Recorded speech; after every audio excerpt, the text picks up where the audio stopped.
Seguramente en los últimos meses has escuchado hablar sobre la inteligencia artificial, pero ¿sabes lo que es? Aunque ya lleva mucho tiempo existiendo, para ponernos en contexto, son sistemas informativos que imitan la función cognitiva humana. Esto lo hacen a través de artilugios artificiales como máquinas, softwares o procesadores. A grandes rasgos podríamos decir que la inteligencia artificial es la capacidad de las máquinas de utilizar algoritmos, aprender de los datos y utilizar lo aprendido en la toma de decisiones, tal y como lo haría un ser humano. Sin embargo, a diferencia de las personas, los programas con inteligencia artificial no necesitan descansar y pueden analizar grandes volúmenes de información a la vez. Explicar esto es fundamental para entender la microtendencia Edu-Beta-IA, la cual es la readaptación de la educación por las versiones betas de las inteligencias artificiales. El Machine Learning o aprendizaje automático es un conjunto de técnicas que procesan los errores del algoritmo para no volver a cometerlos. Es decir, que aquellas inteligencias artificiales que aún están en versión beta están en la etapa de perfeccionarse y corregir sus errores.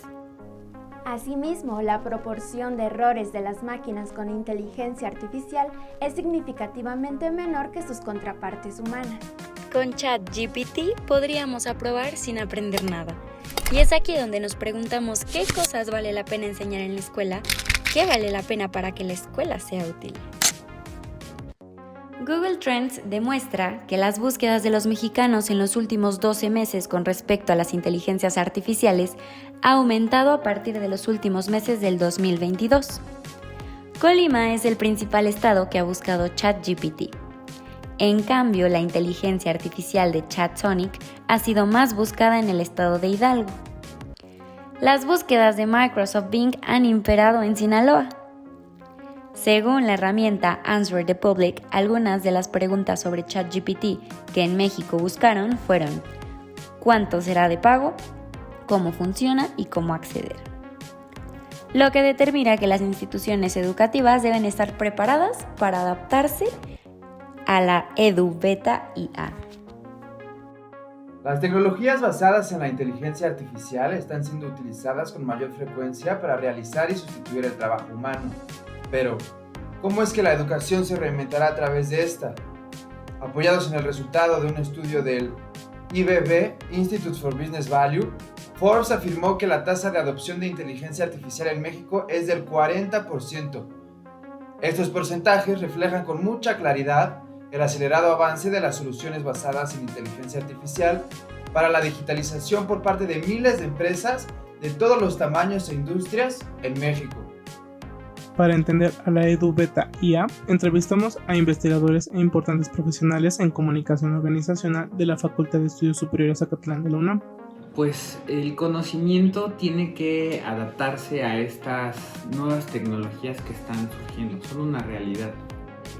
Estamos viendo cómo la inteligencia artificial está de alguna manera irrumpiendo en el escenario de la educación, y me parece que en este momento no lo hace de la mejor manera porque vulnera la originalidad, la creatividad, el hecho de que sea el esfuerzo del estudiante o los estudiantes quienes a través del procesar la información, entender y demás, lo hagan. ¿Cómo tendría que hacerlo?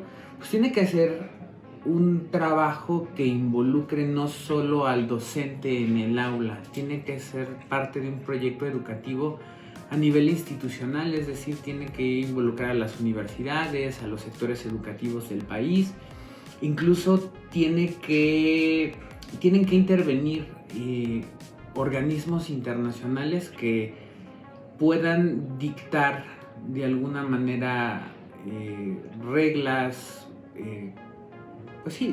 reglas, normas, documentos que antepongan el uso ético de estas. Son válidas. Una de las complicaciones que hoy en día veo es que la inteligencia artificial, por ejemplo, es gratuita, o muchas de estas versiones, como tú mencionabas, terminan siendo de acceso gratis, a lo mejor limitado, pero es acceso gratuito de inicio.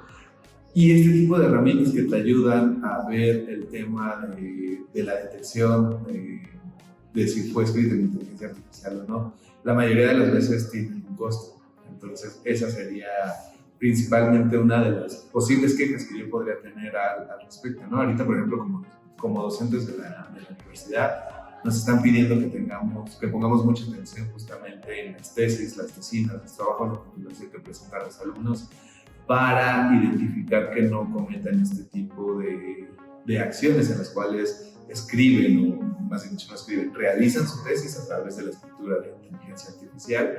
Sin embargo, la universidad, que yo sepa, hasta donde los conocimientos llegan, todavía no ha brindado una herramienta que te ayude justamente de manera gratuita a realizar esta acción, ¿no?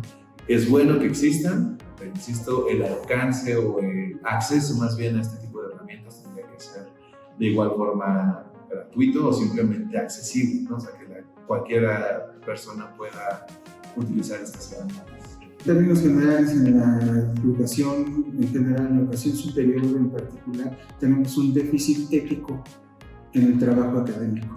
O sea, y eso no es de ahora, o sea, lo tenemos, es histórico, en mi opinión. O sea, el plagio existe, sí.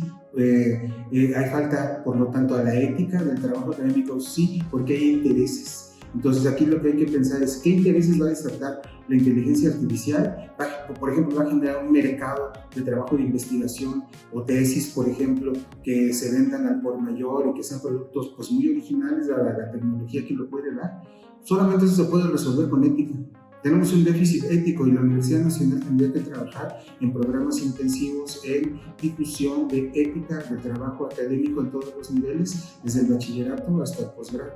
Como conclusión, las IA vienen con un fuerte cambio en la educación. Muchas personas, entre ellas expertos, apoyan este nuevo cambio. Para avanzar hacia el futuro, es necesario dejar atrás el miedo y la incertidumbre del presente y enfocarse en construir un camino sólido y con un propósito.